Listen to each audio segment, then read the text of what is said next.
you're not wasting any time. 3 fights all this year in the UFC, and you're already. I mean, people are referring to you as or comparing you to Jon Jones. I've seen a lot of that on social media. How do you take those types of comparisons? Whoop.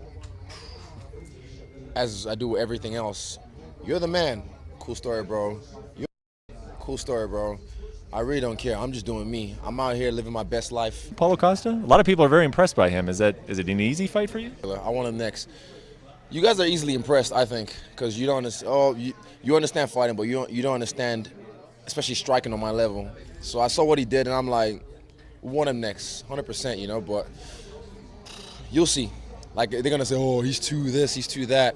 All right, let me prove you wrong. I will prove you wrong.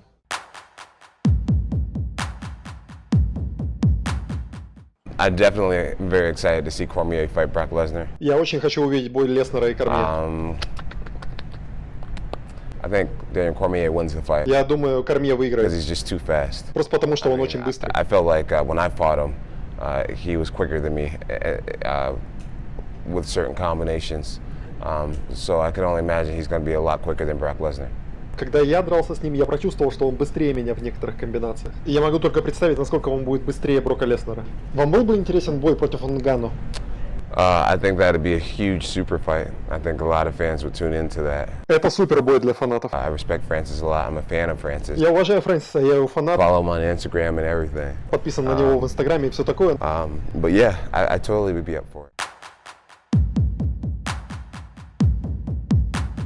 Tony Ferguson, we led the show with him last week, Flo. He now has an opponent. It'll be Anthony Showtime Pettis, UFC 229. That's the co-main event on the night that Conor McGregor fights Khbaib Nurmagomedov. I love that Ferguson is on this timeline. I love that he is on this fight card. And seems like he felt disrespected by Team Pettis back in 2014 when both of these guys competed and won by submission at UFC 181. So nice little backdrop to this co-main event. And as we said last week, El Cucuy is back. He now has an opponent. This is a fight, man. I love this fight. I saw this announcement from Pettis earlier, and I said, whoa, because not only is this a great fight for Pettis to really get back in the mix, obviously his last fight was phenomenal. That was the Anthony Pettis that I think a lot of people have been waiting for the last few years. He showed up. He looked great.